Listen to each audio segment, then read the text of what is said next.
Hi, this is Ken. This spiritual video is called The World. Before we look at the world through what it could be, we should look at the world for what it is. From the beginning of humanity's reign on Earth right until the present day, we look at the world through egoistic eyes. And by that, what I mean is we are taught from the moment we are born what we are supposed to think, believe, our prejudices, our hates, our fears, amongst many other things. We learn from our parents, from books, from TV, movies, observation, and from everything that we happen to experience during our life. What we are taught is that we need to be concerned for ourselves and what's best for ourselves, and that we need to have a successful life. What is a successful life? From what we learn, a successful life is a life where we make enough money to pay all our bills, to have material things, a family, be able to travel, go to restaurants, do the best things that life has to offer. And if we're lucky, we may get a very prestigious job, we may become very wealthy or famous, amongst many other things. But when we believe everything that we are taught, then that is the problem of all the problems in the world that are man caused. And by that, what I mean is there are certain things that are out of our control, such as weather events, perhaps, or certain things that we have truly no control over.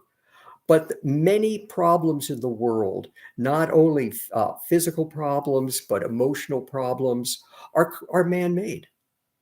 Things like war happen because of greed of the few who convince others to kill each other for no reason whatsoever except for some material benefit for a few. Hunger. We have the ability to get rid of hunger right now, to grow enough food to support everyone in this land, in the world right now. Yet we don't. And there are many people who not only starve to death, but who are malnutritioned and who struggle every day just to get a morsel of food to survive. And others who are gluttons, who have so much food, they could not possibly eat it all. There is no reason that our food cannot be shared fairly with all and equally so that no one starves. Problems like homelessness, climate change, and then there are emotional things like prejudice, hate, fear, amongst many other emotions that we use that divide us and are the cause of all of the competition and all of the inequality there is in the world. There need not be inequality. There need not be certain people who are extremely wealthy and others who are unbelievably poor, living on the streets, struggling every day to get by just to survive another day.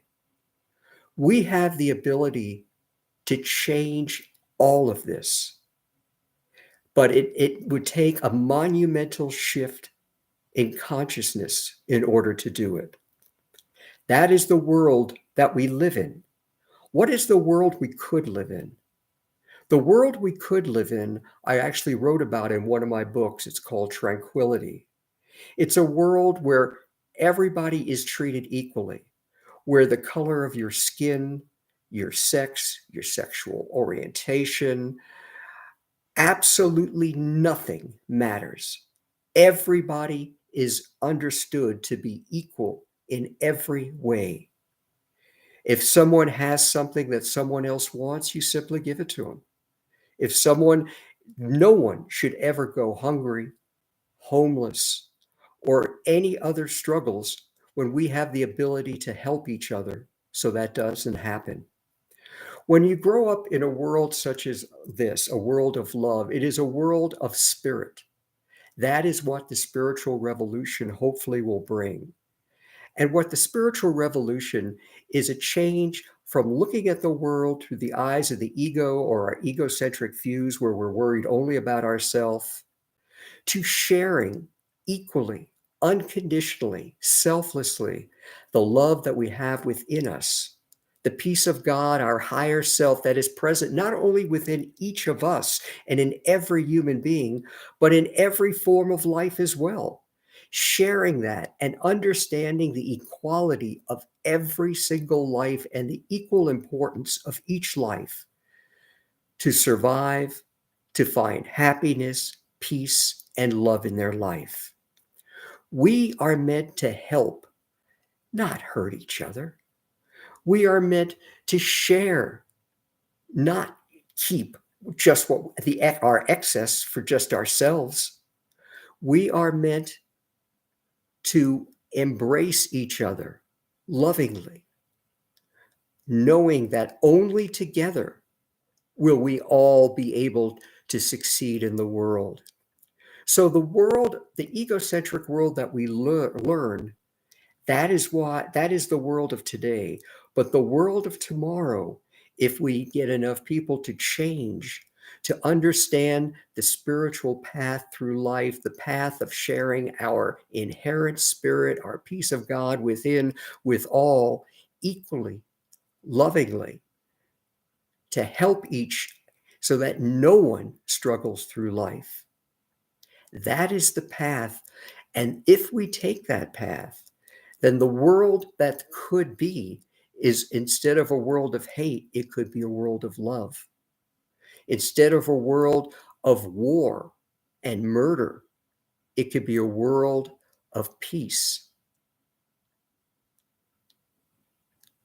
That is my prayer. Until next time, this is Ken.